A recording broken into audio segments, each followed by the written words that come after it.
Ako'y nagpupuri, nagpapasalamat sa ating Amang nasa langit, sa pangalan ni Jesus, kaysa ng banal na Espiritu Santo, sa mahal na Birhen Maria, sa lahat ng narito, sa mga nanonood ng live stream, lalo-lalo na sa iba't ibang bansa.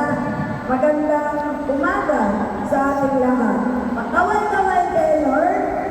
Naririnig po ba dyan sa dulo? Amen. Okay. Ang topic natin ay pagkabulag. Pagkabulag. John 9. John 9. Verse 2 to 3. Pagkabulag. John 9. 2 to 3. Ito po ang sinasabi. Tinanong siya ng kanyang mga alagad, Guro, sino po ang nagkasala at ipinanganak na bulag? Ang lalaking ito, siya ba o ang kanyang mga magulang? Sumagot si Jesus, ipinanganak siyang bulag, hindi dahil sa nagkasala siya o ang kanyang mga magulang, kundi upang mahayag ang kapangyarihan ng Diyos sa pamamagitan niya. Ang salita ng Diyos! Salamat sa Diyos! Kaway-kaway kayo, Lord. Amen? Nakita nyo, may mga kapintasan o kapinsalaan ang bawat isa. Merong hindi mag-anak, merong pilay, merong yung walang paa, lahat walang paa, di ba? Meron tayo nakikita niyan sa internet, merong mula. Hindi dahil sa makasalanan sila o dahil sa kasalanan ng magulang. May mga dahilan ng Diyos na hindi natin dapat tanungin. Minsan, kasalanan din ng tao. Halimbawa, nagpupuntis tayo. Pinapalaglag natin yung bata. Hindi nalaglag. Kaya nagumabas siya, walang paa. Mayroon nga akong kapatid ng mister ko. Hindi ko alam, ha? Lagi siyang nanonood na suma. Yung suma, tatlong mata, yung may mata dito, tapos may ahas. Nanonood siya lagi sa TV ng suma, tsaka sa, meron yung sa comics. Nagpuntiso yun, ng anak. Tinigyan ko ng mister ko, kasi hipag niya eh. Ang bata ko, ilang oras lang nabuhay, namatay. Kasi walang ilong, may butas lang. Ang mata, tatlo. Totoo pala yun. Tatlo mata, may mata sa loob. Ngayon, sabi ng doktor, yung iba, hindi naniniwala sa paglilihi. Kaya yung magbubuntis pala, totoo mo ang paglilihi. Kasi nung panahon nila, Abraham, nung hihiwalay na nakasama sa Isaac ngayon, hihiwalay na siya sa biyanan niya. Ang sabi ng biyanan niya, para magkahiwalay na tayo, piliin mo ang may batik. Ang lahat ng may batik na hayop sa'yo. Ang walang batik sa kanya. Ano ang ginawa? Isaac ngayon, hindi ko na matandaan. Ano ginawa niya? Kapag nag-iimig, yung pagkakaroon na ng pagtatalit, ang kanyang mga hayop, maglalagay siya ng mga dahon. Doon sa puti. Yung puti, lalagyan niya ng mga dahon para magkaroon ng batik-batik. At kapag magpupuntis na yung hayop, ang nalalabas ay may batik. Kaya dumami ng dumami ang kanyang hayop. Kaya nang maghiwalay sila ng kanyang biyanan, maraming hayop si Isaac. Amen? Amen. Ibig sabihin, totoo ang lihi. Kaya yung mga, pag nagpupuntis po kayo, huwag kayong titingin sa mga, yung may kapintasan. Kasi yung bayan ko, may tindahan ako sa palengke. May anak siyang babae na yung paa nakabaliktad. Nakabaliktad yung paa. Sabi ko, involved po ba yung anak mo? Dalaga. Sister Sel, wala namang kaming lahing ganyan. May tindahan ako sa bahay. kapitbahay ko, ganyan ang paa. Tuwing maglalakad, dadaan sa harap ng tindahan ko, naaawa ako. Naglilihi pala ako. Buntis pala ako nung time na yun. Nagulat na lang ako, may anak akong balikot ang paa. Andiyan ang pinalabasan, hindi na mabago. Kasi nga, masyado talagang maliit yung paa niya. Hindi naman, talagang hindi mo pwede i-opera man. Kaya yung bata, gano'n naglakad. Kaya sabi ko, totoo pala ang paglilihi. Amen! Kaya yung mga nangyayari sa buhay natin, mayroong dahilan. At yan ay hindi dahil sa kasalanan ng magulang o kasalanan ng bata. Nakuha niyo? Amen. Dahil din sa kagagawan din natin. Amen. Kaya yung mga bata, isinisila na walang na gano'n, namatay yung pamangkin ng mister ko. Ilang oras lang, inakita na sa kanila, ito yung anak niyo. Tatlo ang mata, walang ilong, may bukas lang, kaya hindi talaga mabubuhay. Namatay po yung bata pagkasila. Amen? Akala ko hindi totoo eh. Sabi ko talaga palang nangyayari na kapag naglilihi ka sa yung mga ganong palabas, nakukuha ng bata. At natutunan ko yan sa banal na aklat, natutunan pala ang paglilihi ng isang babae. Kaya kayo, yung magbubuntis pa na, ingatan nyo at huwag kayong pintasera. Yung mga nagbubuntis, huwag yung pintasan yung mga nakikita nyo. Sabagat yun ay nakikita nyo, yun ang magre-reflect sa bata. Kaway-kaway kayo na, Lord, para may matutunan kayo. Tumingin kayo sa magandang bata.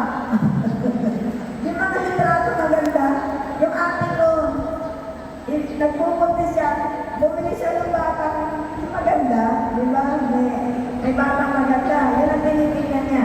Yung anak niya ay maganda. Totoo yun, no? Maniwala mo kayo o sa hindi. Sunod, Mateo 6. Mateo 6, 22 to 23. 22 to 23. Ang mata, ang ilaw ng katawan. Kung malinaw ang iyong paningin, maliliwanagan ang iyong buong katawan. Ngunit, kung malabo ang iyong paningin, mapupuno ng kadiliman ang iyong buong katawan. At kung ang liwanag mo ay madilim, ikaw na ay tunay na nasa kadiliman. Ang salita ng Diyos! Hihingi kayo ng tulong sa Diyos. Minsan yung mga maling desisyon natin, dahil bulag tayo. Madilim yung nakaraan natin, madilim ang buhay natin. Wala tayong direksyon. Ang mga pagpapasya natin, puro mali. Kaya ang buhay natin ay madilim. Bakit?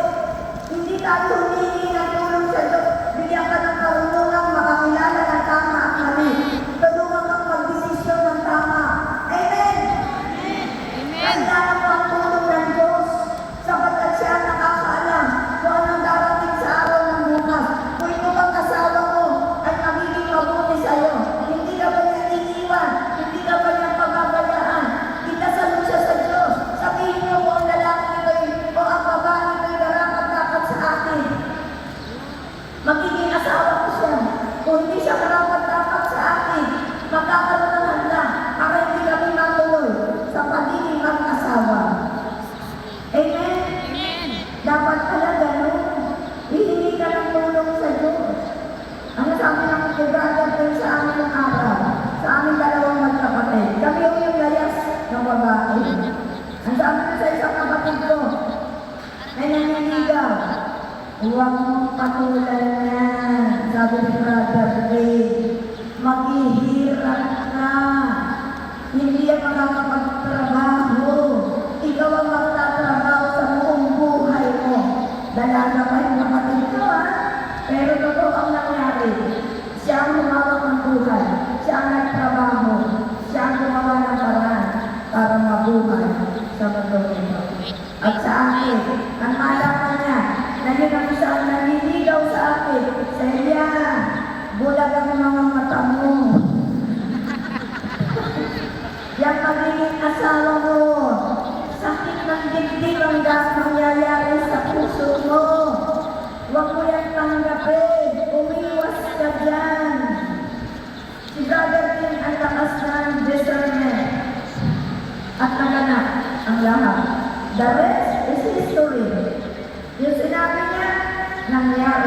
sa buhay ko.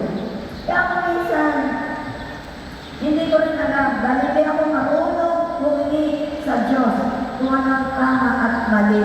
Hindi ako humingi ng tamang desisyon sapagkat wala akong alam. Ngayon, tinuturo ko sa inyo, yung mga dalagang binata, mag-pray kayo sa Diyos kung sino karapat-dapat na magiging asawa nyo, na makakasama nyo habang buhay. At pinili ako sa inyo, isang mabuting asawa, at may takot sa Diyos, ang ibibigay ng Diyos sa inyo. Sundin nila ang agos ng buhay. Kung pinilay ka nito, hindi para sa iyo ito. At kung para sa iyo, makakabala lang kayo. Amen? Amen. Ganyan sila, sister, yung mga mayaman. Pumunta sa akin. Sabi, sister, Celia, yung pamangkin ko, nag-break. Naaano daw, nai-invested, ano yun na, nag-depress. Kaya nagsabi yung bata, dinala sa akin. I-break over mo na. Pinangaralan ko muna, pinansirin ko. Sabi ko, huwag kang malungkot. Kung talagang hindi kayo, tanggapin mo. May nakalaan ng Diyos para sa'yo. Pero kung siya ay para sa'yo at makapubuti sa'yo, tatalikan ka niya sa pangalan ni Jesus. Pinarate over yun na maging matatag. Tapos, umuwi na sila, mayaman na. Isa sa may-ari ng April. Tapos, nung magkaroon na tayo ng fasting doon, after a year, buhay yung bata sa akin.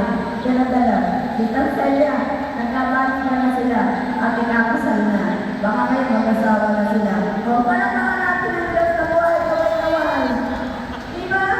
Mati-depress siya. Dumarating yan sa mga boyfriend. Sa dibdib pag nagkakabreak. Diba? Yung asawa, pinakakagan mo na. Pero ikaw ang boyfriend sa girlfriend. Nasaan ka lang? Meron nga sa lugar ni Sister Julia. Nagpakamatay yung lalaki dahil nag-pregnant sila ng nobya. Titingnan niyo mga anak niyo. Baka mag-depress. Huwag niyo silang pabayaan. Paliwanagan niyo sila.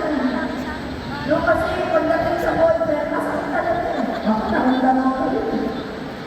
Ayan na, pagdating sa tao, nakangiti ka. Pagdating sa bahay, umiiyak ka ng lihim. Masakit talaga. Iba yung asawa, iba yung boyfriend. Hindi ko masakit talaga sa libre. Kaya talaga pala yung mga lalaki, babae, kailangan matatag ka lang. Kung hindi siya para sa'yo, accept it. Amen, maging matatag ka. Tanggapin mo yun. At magpapatuloy ka sa buhay. Ang iba, naiiba yung mga kabataan. No? Kaya baka magsama na kayo. Sa Diyos agad ang lapit. Amen? Sunod. Ay. Nasaan na ba ako? Diyan. Diyan 9. Tapos na ba ako? Lucas 6:39. Lucas 6:39. Ito po ang sinasabi. Tinanong sila ni Jesus ng patalinaga, maaari kaya mag-akay ang isang bulag ng kapwa niya bulag? Pareho silang nahuhulog sa hukay kapag ginawa nila ang ganoon. Ang salita ng Diyos. Halimbawa, bulag ka. Hindi mo alam yung mga ginagawa mo mali. Nandito ka na sa Diyos, coordinator ka na, worker ka na, may kabalaktuta ka pang ginagawa. Wala pa pala. Pinipilit mong tama ka. Amen? Kaya, titignan niyo rin yung sinusundan niyo. Baka may nakikita kayo na mali ang mga ginagawa, harapin niyo siya. Hindi lamang sumunod ka sa kanya na sumunod, na mali ang kanyang pinaggagawa. Kasi kung bulag siya, parehas din kayo ng mabubulag. Amen? Amen. Wala, pakukulang kayo sa kapahaman. Yung namumuno, baka bulag, baka meron siyang ginagawa hindi maganda. Harapin niyo siya para siya makakita. Baka bulag siya, hindi niya makita kung tama o mali ang kanyang ginagawa. Tayo ang salamin ng bawat isa. Di ba? Pag tinanong mo, sino ako sa tingin mo? Sila yung salamin na magsasabi kung sino ka. Amen? Amen. Kapag kayo masasaktan, nagtanong ka eh, sino ba ako sa'yo? Di ba? Masasabi sa'yo, Peter Celia, masungit ka eh. Di ba? Pag tinignan kita, natatakot ako sa'yo. Accept it. Bakit ka magdadamdam? Yun ang tingin niya sa iyo. Siya ang salamin ng bawat isa. Yung taong kaharap mo, yung taong kasakasama mo, siya ang makakakita sa pagkatao mo. Amen! Okay. Sunod, Mateo 13. Mateo 13. 10 to 15. 10 to 15. Ito po ang sinasabi.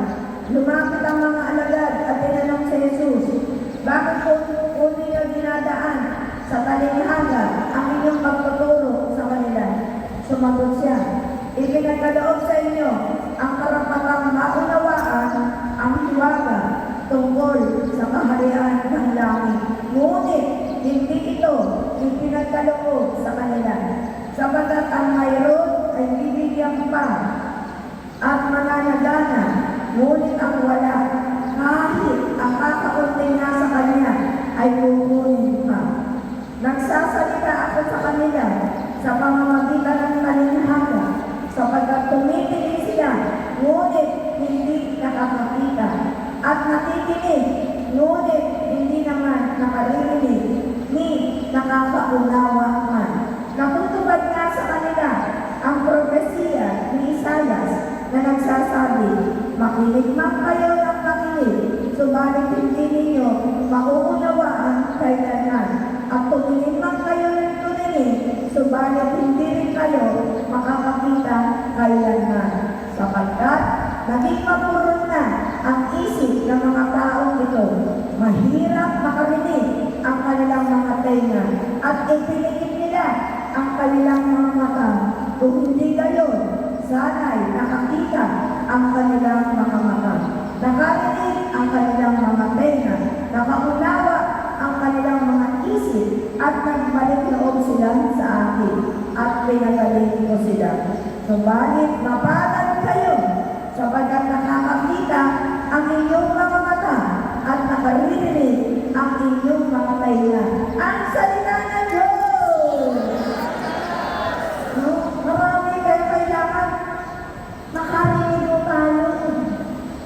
Yung mga ugali natin na akala mo tama ka, pero nakikita mo bakit marami kang nakakagalit, bakit marami kang hindi makasundo, bakit ganito ka. Pag-aralan mo yung pagkatao mo kung sino ka, sapagkat kahit may mata ka, hindi mo makikita ang katotohanan na may mali sa iyong pagliling doon. Amen? Yung pinatigas na puso mo, kapag sinabi mo, matigas mo ako. Kapag sinabi mo, gagawin mo, pero pag alam mo naman, na nandito na tayo sa Diyos, binagagawa ko na yun. Kung kailangan baguhin ang kasya, babaguhin ko. Hindi pwedeng matigas ka sa pagpapasya mo. Kasi mamamali ka. Alam mo yung pagkatao mo. Alam ng Diyos kung sino ka. Amen. Ang kailangan lang itanggapin na kailangan mong baguhin ang sistema ko. Matigas ako. Hindi mo ako mapapasuko. Tingnan mo lang kung mali. Pag sinabi mo hindi ka babatiin, hindi ka babatiin. At minsan, nagdagdam ako, hindi ako nagdagdam. Tinitignan ko lang yung mga mali. Kasi meron ako nakikita na hindi maganda. Meron akong taong malapit sa buhay ko. Na sinabi ko, kahit kailan hindi kita pupuntahan sa bahay mo. Magkita man kami, isang natural lang na tao, ka na kami, hi. Okay, saan ka punta? Dito, ganun na. Pero dating malapit ako, dating lagi ako sa bahay niya, hindi ko pinuntahan sa loob ng isang taong mahigit. Hindi ako nagpakita sa kanya, kahit sa bahay niya. May nakapuna sa akin, may isang kasamahan. May gawain yung malapit sa kanila, hindi ako tumuloy. Pinanindigan ko to, kahit kaya hindi kita pupunta sa bahay mo. Ginawa ko yung kaya ko. Ganun ako katigas. Pag pinanindigan ko, kaya kong gawin. Sabi ng isang kasama ko, Sister Sel, napupuna na kita. Wala akong pinagsasabihan kahit sino. Napupuna kita. Sabi ko kalapit kami. Hindi ka pumupunta sa bahay na dating pinupuntahan mo. Napula na kita. Ang tagal mo na yan. Sabi ko, sis, alam mo naman ang dahilan. Pag ako sinisira na, lalayo anak kita. Isisirain mo pagkatao ko, lalayo ang kita. Alam niyo, sabi niya, may sakit siya ngayon. Baka pwedeng patawarin mo. Puntahan mo, may sakit siya ngayon. Hindi ako tumuloy ng araw na yun dahil gabi na. Sabi ko, sister, sa kanila. Siyempre, nahihiya din ako. Bigla ako makita. Nag-isip ako, humayong na kami. Tapos sabi ko sa mga kasama ko, punta tayo sa bahay natin. May sakit na siya. At kung kuminaba ang sarili ko. At nag-usap kami. Nagdala ko ng konting prutas. Binigay ko sa kanya. Ba't may sakit ka? Ganda. Binaba ko ng sarili ko. Matigas ako. Kaya ko manindigan. Ang mister ko kaya ko kalimutan. Kaya ko siyang iwanan. Kaya kong gawin. Pero dahil na may mga pamilya kami, may anak, yun lang ang nagiging dahilan para magkabalikan kami. Amen? Dapat alam natin yung ugali natin. Matuto tayong baguhin ang sistema. Amen? Eh ako, ngayon may servant ako, ayaw ko lang magtanim. Kung may ginawa ka siyang mali sa akin, hinahayaan ko na. Kasi pag nagalit ko ako, makikita niya kung sino ako. Yun ang inaalis ko sa puso ko. Ayaw ko ng magalit. Ayaw ko ng magdamdam. Ayaw ko ng lumayo. Kanina man. Kung siya lalayo sa akin, okay na. Pero ako kasi, pag ako lumayo, hindi ako babalik. Amen? Sana alam natin yung ating pagkakao. Baguhin natin ang sistema. Kilala mo sarili mo. Alam mo kung maramdamin ka. Alam mo kung mahinanakit ka. Alam mo kung mataas ka. Alam mo kung sino ka. Kala mo hapon mo ang mundo. Akala mo mabubuhay ka mag-isa. Kahit wala ang mga tao sa paligid mo. Akala mo lang yun. Maraming namamatay sa akala. Ano sabi ng gano'n, diba? Yung sinasabi, akala ni Trump. Hanggang dito lang ang gera. Pero nakita niyo, ano sabi niya, ilang ano lang, matatapos ang gera. Akala niya lang yun. Amen? Iwasan natin yung akala. Pag nakikita natin na hindi nagiging maganda, ang galaw ng buhay natin, pagbago tayo na sistema, stop na. Kung ano yung pagkatao mo, tumigil ka na. Ganun lang ang mundo. Mabubuhay ka ng maayos sa mundo nito. Amen? Ngayon, dahil bilang ang mata mo, nakikita mo ang katotohanan, nakikilala mo kung sino ka, nakikilala mo kung karapat-dapat kang tumayo sa harapan, eto naman ang topic. Paano mo malalaman na ako ay tinawag para mangaral? 1 Timothy 3, 1-7. 1 Timothy 3. Kasi hindi ka pwede mangaral na bulag ka. Akakalin mo, mabubulag din. Parehas kayong nakapahama. Kaya kailangan malinaw ang isip mo. Dilat ang mga mata mo. Alam mo ang katotohanan. Hindi mo tinatago ang katotohanan sa pagkatao mo. 1 Timothy 3, 1-7. Sinasabi, totoo ang kahayag na ito. Ang sino mang nagnanais na maging tagapangasiwa sa iglesia ay nag-aaral ng mabuting gawain. Kaya nga, ang isang tagapangasiwa ay kailangan walang kapintasan, isa lamang ang asawa, marunong magpigil sa sarili, maingat, kagalang-galang, bukas ang tahanan sa iba, at may kakayahan magturo. Hindi siya lasendo, hindi marahas, kundi mahinahon, hindi mahilig makipag-away, at hindi maibigin sa salapi. Dapat mahusay siyang mamahala sa sariling pamilya, iginagalang at sinusunod ng kanyang mga anak, sapagkat paano siyang makakapangasiwa ng maayos sa iglesia ng Diyos kung hindi niya maiayos ang sarili niyang pamilya. Kailangan siya'y matagal ng mananampalataya, sapagkat kung hindi, baka siya'y maging palalo at mapahama na gaya ng diablo. Bukod dito, kailangan siya'y may mabuting pagkatoon sa paningin ng mga hindi sumasampalataya upang di siya mapintasan at hindi mahulog sa bitag ng laman, sa bitag ng diablo. Ang salita ng Diyos. Nakita niyo? Mabigat ang maging tagapagturo, tagapagpahayag. Malalayo ka sa Diyos. Kung ano man ang sinasabi mo, dapat ginagawa mo. Pag-ibig, hindi nakita sa iyo pag-ibig. Meron ng araw, nagsasalita pag-ibig. Sa isip-isip ko ng araw, nakatawa ko, pag-ibig. Hindi mo makita sa kanya pag-ibig. Di ba? Hindi ko pinagsapakala sa sarili ko lang. Dahil tinilang ka ng tao. Alam ng tao kung sino nga kapag tumatayo ka sa harapan. Dahil maingat mo rito. Amen? Yung mabibigat na kasalanan, hindi mo dapat gawin. At kailangan talagang risigaw ka. May sasabihin ka, alisin niyo yung magpatawad. Hindi na marunong magpatawad. Madalas mo sabihin, magpatawad. Nagtatawad ka ba na mga taong nakagaling mo? Nagtatawad ka ba sa mga taong nagsalita sa'yo?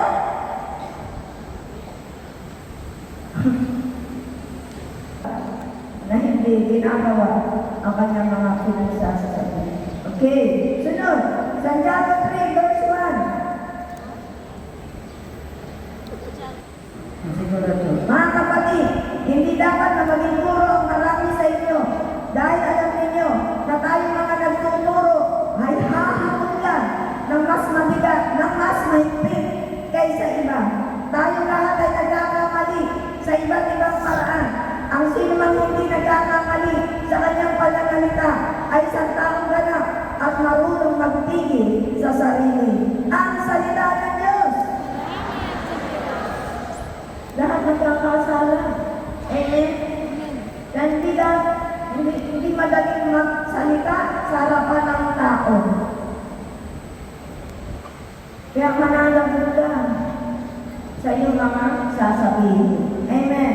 Sunod, Efeso 4, 11-16. Efeso 4, 11-16. Nasabi, Efeso 4, 11-16. At binigyan niya ang ilan ng kaloob upang maging mga apostol, ang iba naman ay mga propeta, ang iba ay evangelista, at ang iba ay pastor at guro. Ginawa niya ito upang ihanda sa paglilingkod ang lahat ng mga banal para sa ikatitibay ng katawan ni Kristo ang Iglesia, hanggang makamtan natin ang iisang pananampalataya at pagkakilala sa anak ng Diyos at maging ganap ang ating pagkatao ayon sa pagiging ganap ni Kristo. Nang sa gayon, hindi na tayo magiging tulad sa mga batang madaling matakay ng sari-saring aral. Hindi na tayo maililigaw ng mga taong hangad ay dalhin tayo sa kamalian sa pamamagitan ng kanilang katusuan at tangtuling lang. Sa hadith sa pamamagitan ng pagsasalita ng katotohanan sa diwa ng pag-ibig dahil dapat maging lubos na katulad ni Kristo na siyang puno natin lahat. Sa pamamagitan niya, ang mga bahagi pinagpuntay-puntay ng kasukasuan ay magiging isang katawan at umaayos na gumagawin ng tungkulin ng bawat bahagi. Ang buong katawan ay lalaki at lalakas sa pamamagitan ng pag-ibig. Ang salita ng Diyos! Iba'y nakaloob natin. Iba'y tagapagsalita, iba'y tagapakinig, iba'y nagtatrabaho, naglilinis, iba'y taga-akal. Ano man yung ginagampanan nyo? Gampanan nyo ng may pag-ibig. Iba'y nagbabantay sa gate, iba'y naglilinis. Kung ang bawat isa, iba'y nasa audio, iba'y nasa kwan. Kung ang bawat isa ay kukwentay nila ang kanilang pagtatrabaho sa Diyos. Walang saysay ang paglilingkod ng bawat isa. Kaya tayo bayaran ng Diyos sa ibang paraan. Amen? Iba-iba ang bahagi. Ngunit dapat pumikilos ang bawat isa ng may pag-ibig. Lalago ang bawat bahagi nito at magsasama-sama upang maging isang lalaking gawain para sa Diyos na buhay. Amen! Amen!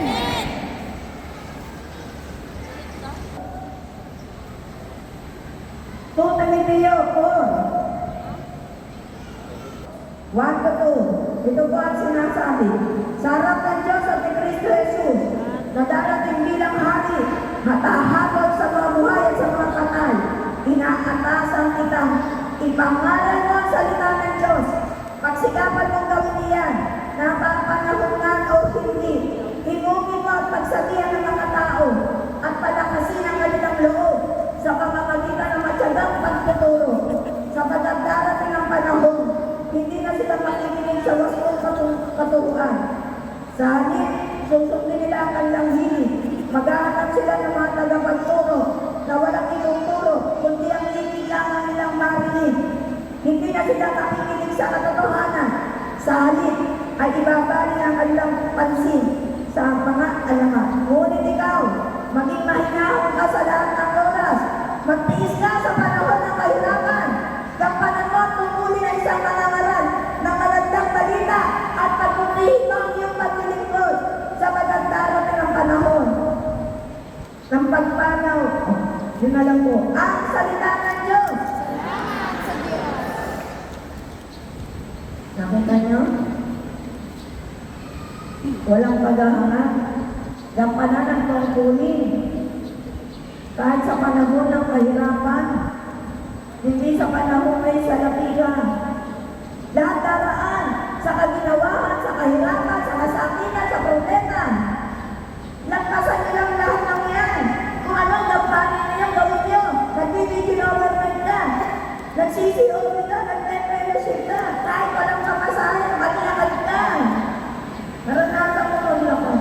Naranasan ko humingi ng tulong sa mga kapatiran. Wala akong kamasahe. Pamasahiyan mo ko. Bakit ako mahihiya? Kaya ako marunong naman ako tumanaw ng pusang laloob. Darating ang panahon, pakikinabangan mo rin ako. Yun ang pananaw ko sa buhay. Hindi ako mahihiyang humingi ng tulong kung kinakailangan. Huwag ka lang gumawa ng masama. Amen! Amen! Sister Pinita, matanda dyan. May pera mo ng araw, may jeep, may sariling sasakyan, may sariling bahay at lupa, may bahay, may lupa sa pulilan. Minsan di ko alam kung anong darating sa araw ng bukas. Sabi ko sa kanya, huwag mo ipagkatiwala ang kayamanan mo sa mga anak mo. Hindi makinig dahil mas matanda siya kaysa sa akin. O check pa, ibenta na yata ngayon yan. Ano may pera? Pag-ahalo kami, Sister Benita, kaya magpunta kami sa bahay niya para sabay-sabay kami sumakay dahil wala kaming pera. Mamasahe ka. Minsan iiwanan ka dahil late ako lagi. Eh, Sister Celia, late ka kasi. Akala na hindi ako. Kailangan ko maglakad kasi ako yung mamumuno sa gawain. Naranasan ko yun. Na wala akong perang pakasahin kahit sito. Ang araw, ginagawa ito, wala pa yan. Puro bato, puro dalahin. Gagawin natin eh, punta ka sa inyo yun. May nagbabako. Gusto dapat tayo yung bako, magkano ang sweldo ng bako. Sa 1,000, nagbabayad kami ng 100,000. Kaya bantayan mo, Diyos ko, nasa Santa Rita ako, wala nang pamasahe binibigay, tatawag na, puntahan mo, araw-araw. Di walang pamasahe. Pero sabi ko sa Diyos ko, pupuntahan mo, naglalakad ako mula sa pagbaba ng Clarendon, di ba, sumos doon, yung kabakong, ano ba, lalakarin ko yun. Dahil may tricycle eh. Kung lang ang pamasahe, ang pera ko lang na 20 pesos. Lalakarin ko yun. Pati si Kuya Pinoy ko nagkakasabay. Kuya, ba't ka naglalakad? Malapit lang naman. Ilang beses ko nilalakad dyan. Para na ako makarating dito. Titingnan ko yung bako. Kasi niloloko ko kami. Nag-iinom ka na. Brad, nakailang tao ka na. Hindi, stop mo kami ngayon. Happy yan. Sira yung bako. Nag-iinom ka na lang dyan. Sabi ko, patay na nga ako. Mukhang naloloko ako ah. Wala ko na ako ang terminator. Tatlong tumangin. Paano gagawin ko? Ako magsiaga ka. Bago ko na ako sa Rina, siya naman pumunta sa akin. Pinalayas. Minsan ang Diyos eh. Sabi ko mapagbiro. Piniis niya ako na ilang buwan. Nabilalakad ko yan. Sabi ko, nahirap na ako ah. Tagahanap ako ng caretaker. Tinatanggihan ako. Kasi kung may caretaker, sila na yung magbabantay. Tingnan niyo, ang tagal ah. Dumating sa Rina, umiiyak. Celia, pinalayas ako. Celia. O ano ngayon? May nakatira ko sa bahay. Sabi ko, may bahay na titira, may sariling tubig, may sariling ilaw, kuryente. Titira ka lang. Nakalaan na lang kung sino gustong tumira. At kung magtatrabaho ka pa rin, bibigyan ka ng sweldo. O yun. Ate, wala akong kapera-pera. Wala akong panghako. Tinawagan ko yung kapatid ko. Pwede ko, hakutin mo yung mga gamit na rinang. Dali mo sa lupang pangako. Kaya natira dyan. Nakaluwag-luwag ako. Rina, bantayan mo yung bako. Orasan mo kung anong oras dinadayak na ako. Pupunta ako kay brother ko. Ang laki sa iyo ng papayat, anong gagawin ko? Per hour ang bako. 8 hours. Isang milyon lang nakumos dito pag dininis ka. Hindi naman ako sinuwentuhan. Naku, Jesus na. Eh, masabi ko sa inyo, kung kayo mga reklamador, dapat ako muna magreklamo sa inyo. Pero tiniis ko yun dahil alam ko sa Diyos ang gawain. Alam ko na hindi niya ako pababayaan ng Diyos na buhay. At pinataas ko yung nakita sa inyo. Amen! Hindi ako nakatala ng buhay. Sinuruan niya ako maglaki. Di ba bumabalo ang langis? Ngayon, pinapatayan langis. Para maubusan ang langis. Yan ang langis ay buhay. Yun ang tinulong sa akin ng Diyos. Nakala nito wala akong pera. Hindi nyo alam mo araw ka may pera na ako. Bago ko mag-init. O, servan na community na to. Kapag pinakita na nyo sa akin, hindi ka pababayaran. Kailan? Manalig ka! Maghirap naman sa mundo nito. Ang buhay na isang buhay na maganda na para sa'yo. Amen! Amen! Kung siya hindi ko mapasok-pasok na wala akong pera. 50 pesos naman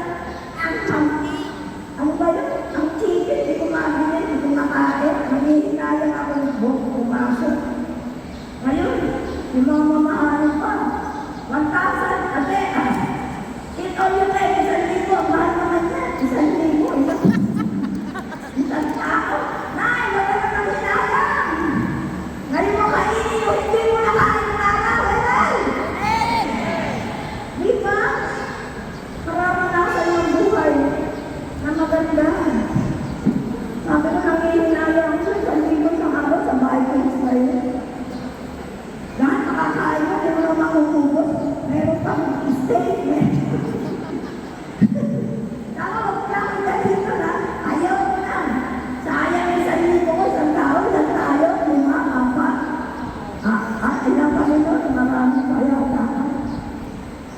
minsan ang buhay, hindi mo alam kung hanggang saan ka pupunta.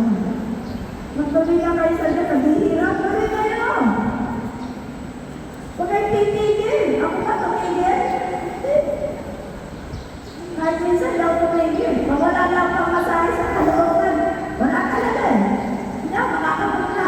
Naiintindihan ko kayo. Pero kung may pera, pupunta ako.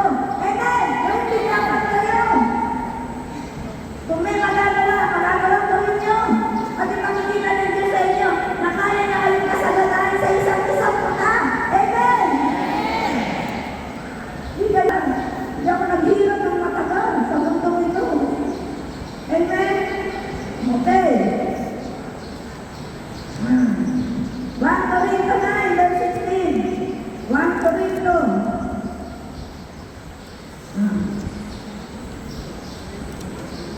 1 Corinto 9, verse 16. Ito po ang sinasabi.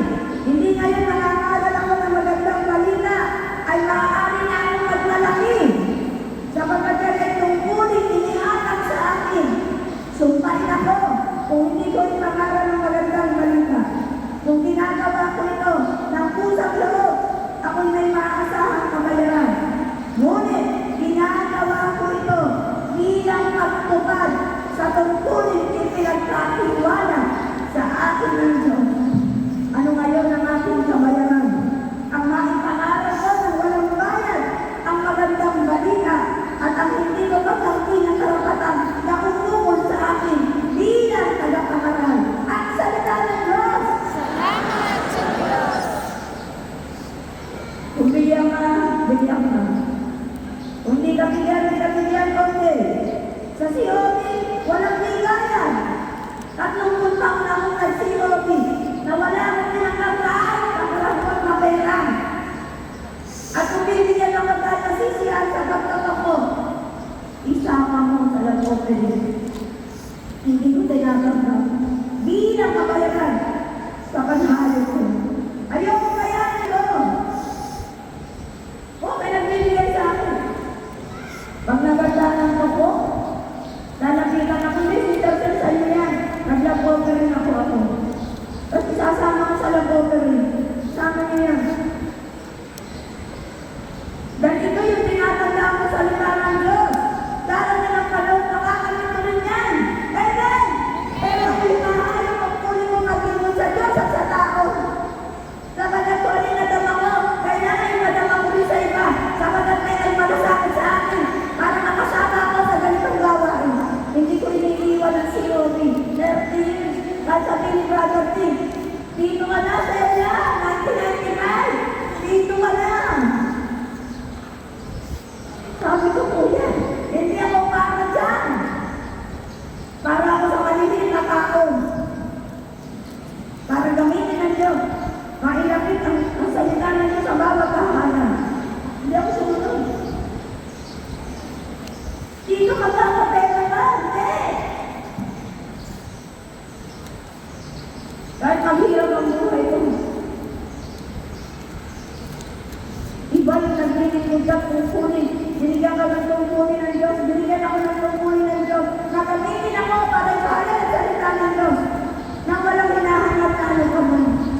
doon sa simbahan, Marian.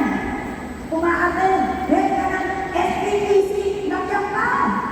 Yung mga salitang narinig ko sa'yo, yung may nakatanin sa puso ko. Bakit? Kasi nagkagaling sa puso ko yung nagpapahayag. Hindi dahil sa kakayahan.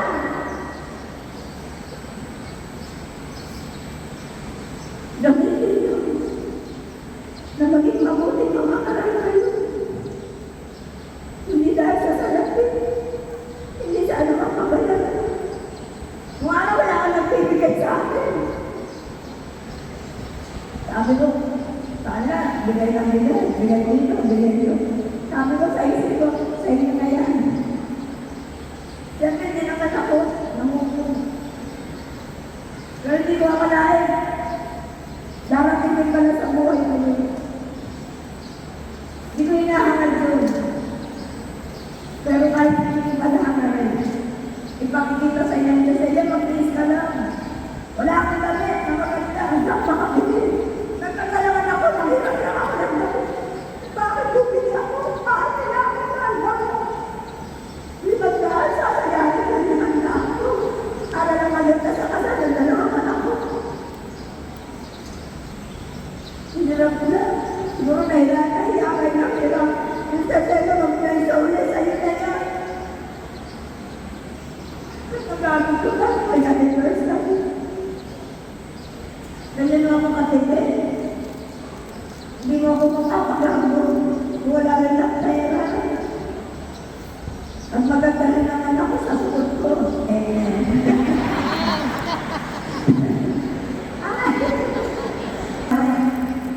Dalawang kasal, dalawang hirap din sa ng damit, hindi na ginawa. Kita sa sa'yo na yan, bagay sa'yo.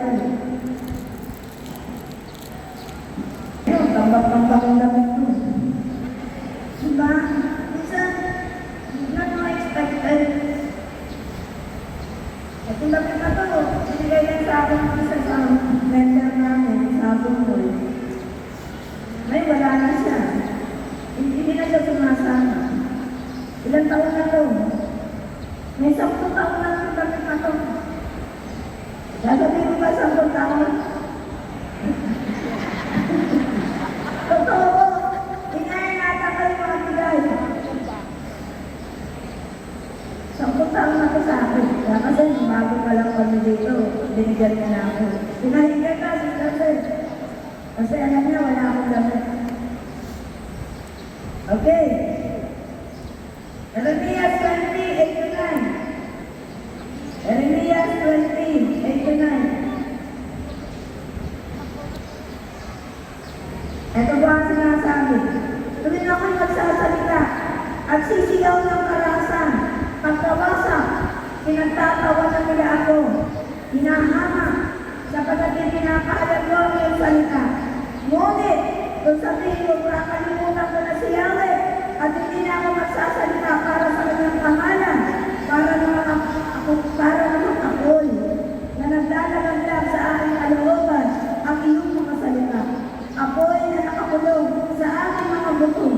Sinikap kong tiisin ito, ngunit hindi ko na kayang pigilin pa. Narinig ko maraming nagmumulungan, dinagura nila akong takot sa lahat ng tao. Sinasabi nila, isumbong natin sa may kapangyarihan.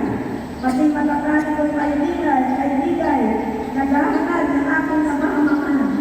Sabi pa nila, marahil ay manuhaligin lang natin siya. Pagkatapos, bulihin natin sa pagigabilihan.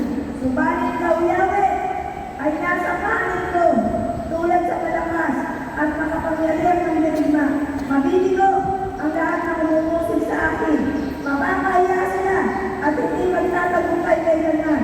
Hindi na makakalimutan ang kanilang kahihiyan at ang panahon. Makakaroon ng kakasulubong sa mga tao, Yahweh, na makapagyarihan sa lahat. Alam mo naman ang alam mga pusong isip, at ikaw ang magiganti sa mga kaaway ko. Ipinagkakatiwala ko sa mga kamay mo ang aking kapakanan. Ang salita ng Diyos!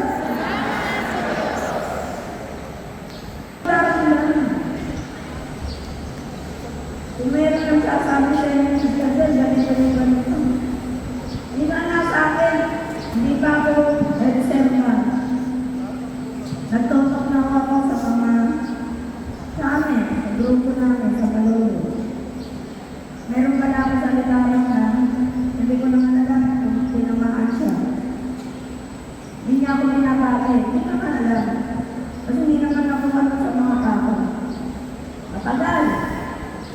Nag-fasting mo siya. Nung fasting, lumapit siya sa akin.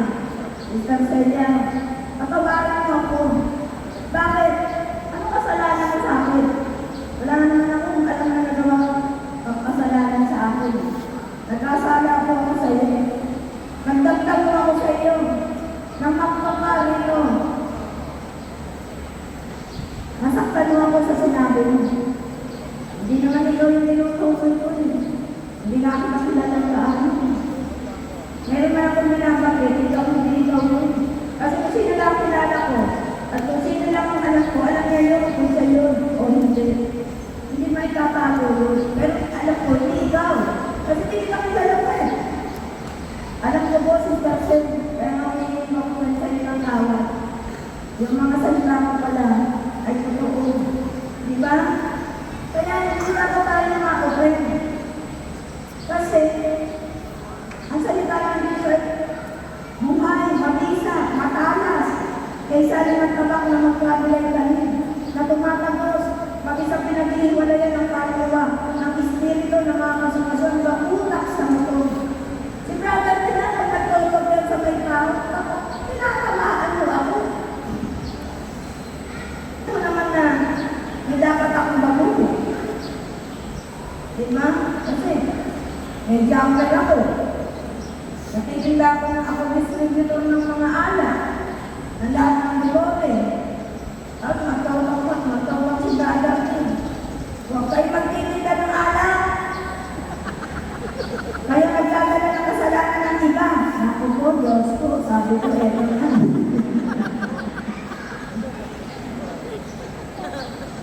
Diba? Tatamaan ka. Pero alam ko ako yun. Ang malakas yung bigote ko, malakas.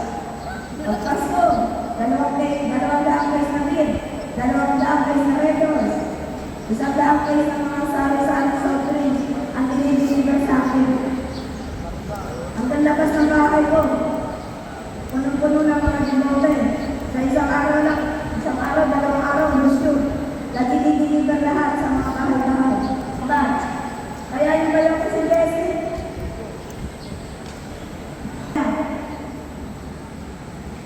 yan ang katuwang ko sa pagkakabuhay.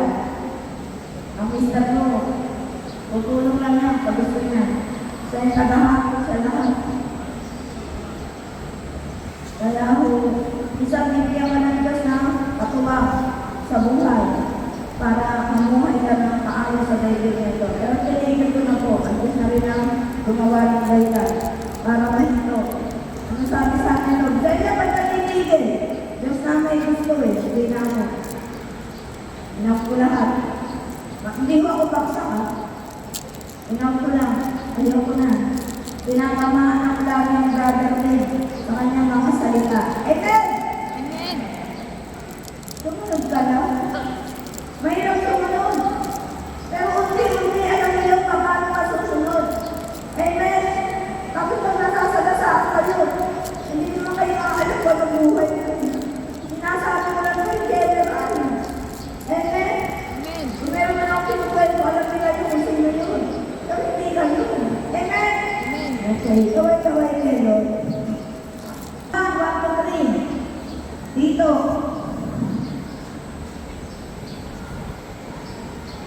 Dito 1, 2, 3. Ito ba ang sinasabi? Mula kay Pablo, isang lingkod ng Diyos at apostol ni Jesucristo. Sinugo ako upang patibayin ang pananampalataya ng mga hinirang ng Diyos at upang kalawangin ang kanilang kaalaman tungkol sa katotohanan, mga kapaglapit sa atin sa Diyos, at bigyan sila ng pag-asa sa buhay na walang hanggan. Bago kaligahin ng sanlibutan, ang buhay na ito ay pinangako na ng Diyos na kailan ay hindi sinungaling. Ipinahayag na ito sa kanyang salita sa takdang panahon at ako ang napagkatiwalaan mangaral nito ayon sa utos ng Diyos na ating tagapagligtas. Ang salita ng Diyos! Kung ako ay napagkatiwalaan mangaral nito. Kaya mapalad kayo. Kapag kayo pinatayo ng Diyos, kapag kayo mapupitin ko ng Diyos na nangangaral ang mga buhay na salita ng Diyos,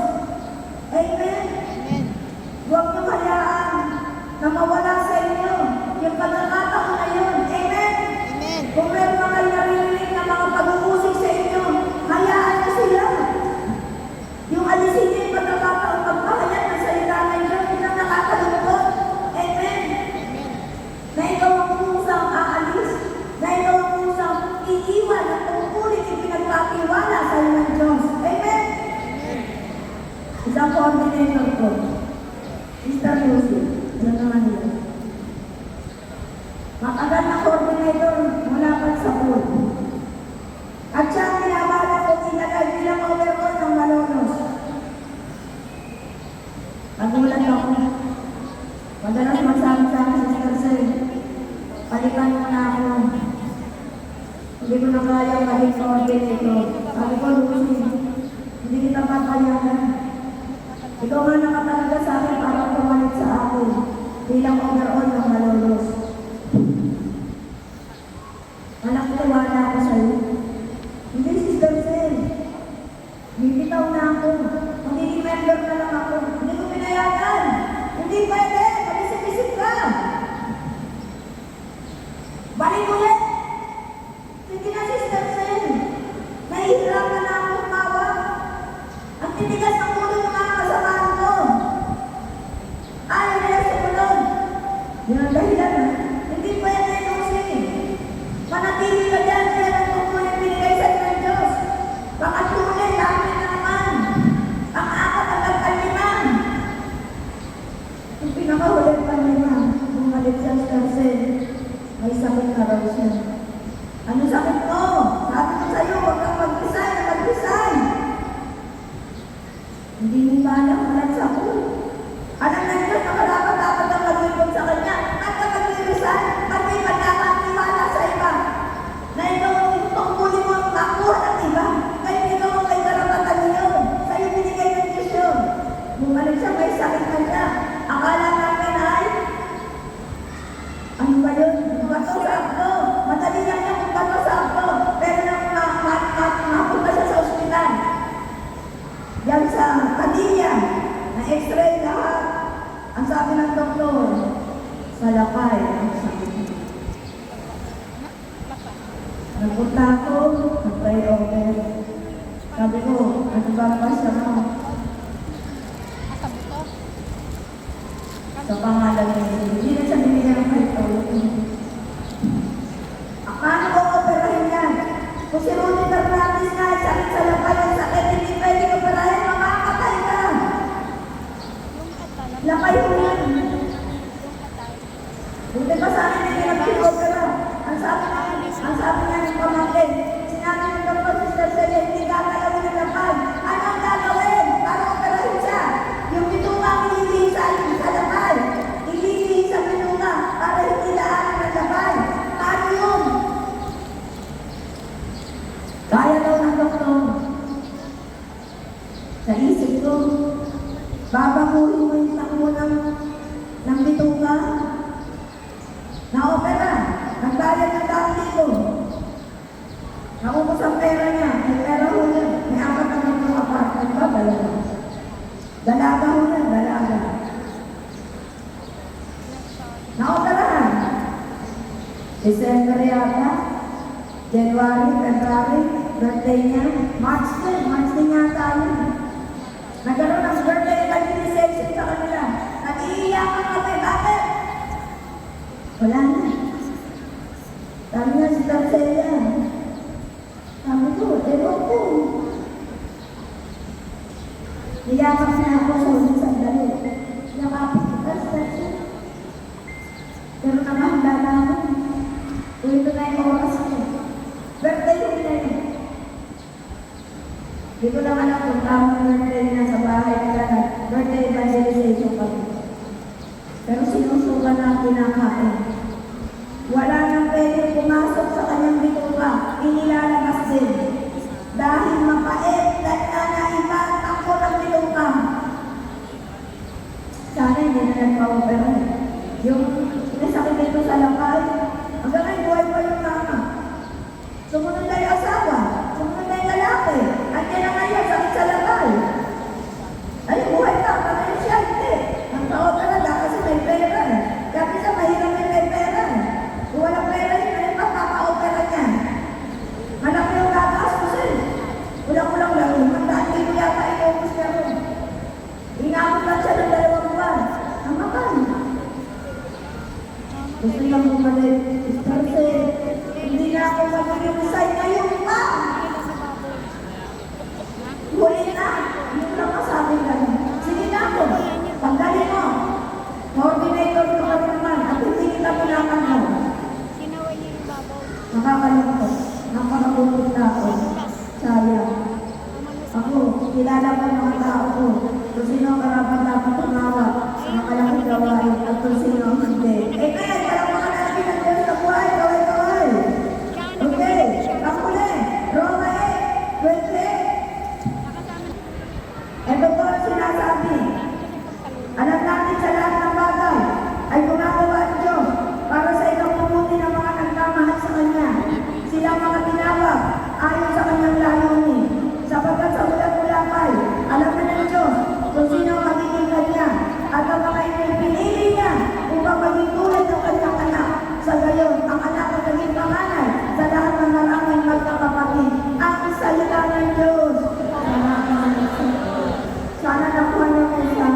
kanyang mga buhay ng salita upang marami na makakakinig at sumunod sa Panginoon.